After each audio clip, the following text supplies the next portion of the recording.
All right, let's get into it. Today we're diving headfirst into the massive four-volume epic, Qhiyarra no Taraka Chavez.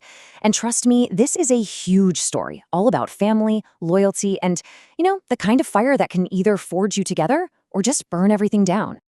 And the story kicks off with this line: "Wow, the double moon set, and with them, the first chapter of innocence." Right away, you're pulled into this coastal queendom of Araucana. It paints this picture of a world steeped in tradition, living under these two moons. But you can just feel it, right? That phrase, chapter of innocence, tells you that peace, well, it's not going to last. So let's talk about who's at the center of all this. It's the four cousins of the noble house Tarakavez. Seriously, they are the absolute heart of the saga. Think of them as the threads that weave this whole incredible story together, and each one has a very specific part to play in the family. First up, we've got Pepi Halalawa, but we'll just call her Pepi. Now, her family, they're all about that fiery spirit. But Pepi, she's different. She has this gentle soul, which the elders see as this incredible, unique kind of power. She's basically their moral compass. The big question for her, though, is how that softness survives in a world that's about to get really, really tough. Then you've got Jaruwanis Jandre, or, Jaru. He is the family's fire. Literally. He's reckless, he's passionate, and he is so fiercely protective of his family. But what I love about his character is that it's all a bit of an act, Underneath all that bravado, he's actually pretty vulnerable and has this really complex, almost hidden love for his cousins. Next is Marissa Wawa, and she's the shield. Her whole life has been about one thing: training to be the ultimate protector of her family. But that's where her struggle comes in. It's this crushing weight of duty. Can she be loyal to her family and still figure out who she is? What does she want? It's a classic, powerful conflict. And finally, we have Narivendrandro, or Nari. He's the quiet one, the observer, the one who's always in the corner, writing things down. And because of that, he sees everything.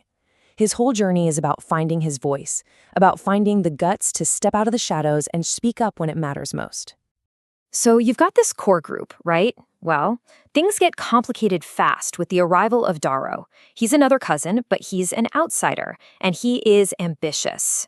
The clash between him and Jaru is just perfect. You've got Jaru, who's all impulsive fire, and then Daro, who's like cold, calculating stone. This rivalry just lights a fuse under the whole plot, and suddenly everyone is forced to pick a side. But even with all this tension, there's something holding them together, at least at first. It's called the Lighthouse Oath. See, the lighthouses on their coast are more than just buildings, they're sacred. And this oath is a promise to be that guiding light for each other, to protect each other no matter what. It's a beautiful idea, and it is going to be tested like you wouldn't believe. Okay, so the stage is set, but what starts out as family drama, it's about to get a whole lot bigger and a whole lot more dangerous as the outside world comes knocking. Suddenly, their little corner of the world isn't so little anymore. You've got folks from the northern mountains, traders from the desert, scholars from the big cities. They all show up, and each group brings their own culture, their own politics, their own agendas. The Tarakhovez home basically turns into this political pressure cooker, and every little family squabble, it's now a weakness for outsiders to jump on. And it's not just about power and land, it's about faith too. The story brings in these things called the divine argument debates.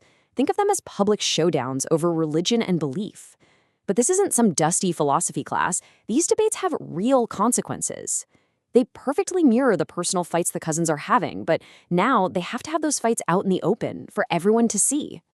And all this leads to a massive, massive turning point. The second book ends with this huge festival that's supposed to be all about unity. But nope. Instead, in the middle of all the celebrations, a devastating secret gets leaked. And the worst part? The only way it could have gotten out is if one of their own, one of the cousins, was the traitor. The storm isn't coming anymore, it's here. So after that bombshell, everything changes. The focus just snaps inward. Suddenly, the enemy isn't some rival house from across the mountains. The real terror is the idea that the enemy might be sitting right across the dinner table from you. This paranoia forces them to undergo the lighthouse trial. It's this ancient, intense ritual that's supposed to reveal the truth, no matter what. Each of the cousins has to face these trials, a voice, a flame of truth. You'd think this would solve things, right? Wrong. One of them fails. And just like that, what little trust was left is completely shattered. And that leads to the question that just hangs over everything in the third book. How do you fight an enemy you can't even see? The paranoia is just suffocating. Every look, every whisper, it's all suspect. That family that made the lighthouse oath, they're on the verge of just ripping each other apart. And then we find out who it is, and it's not one of the four. It's a forgotten cousin, someone from a branch of the family that was cast out years ago. They come to Peppy, of all people, and basically say, you all got arrogant, and now you're going to pay. And how do they make them pay? They burn the family estate to the ground. And with that fire, all hell breaks loose. What was a cold war of whispers and suspicion just exploded. It's now an open war for control of the entire coast. And these four cousins, who are still just kids, really, they're thrown into roles as leaders, whether they're ready or not. I mean, just look at how fast things escalated here. We go from simple family drama in the first book to political games to a gut-wrenching betrayal, and then bam, full-scale war. The stakes just keep getting higher and higher. And this war, it's a trial by fire, and it forces each of them to step up and become the person they were always meant to be. Jaru's recklessness, he focuses it, becomes this incredible duelist. Nari, the quiet watcher, he's now a brilliant tactician, seeing the whole battlefield. Morisawa, the protector, becomes the unbreakable shield holding the line. And Peppy, her gentle spirit, becomes the moral core of their entire army. So, after this insane, chaotic final battle at sea, in the middle of a storm no less, they actually win. They do it. They secure their home, they restore their honor. But this isn't a fairy tale ending.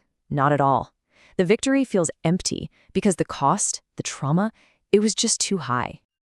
And that really brings us to the final and maybe most important part of this whole saga, the aftermath. The fighting is done, sure, but now they have to face what they've lost. And it's not just about land or titles, it's about what they've lost inside themselves. So if you strip it all back, what is this story really about?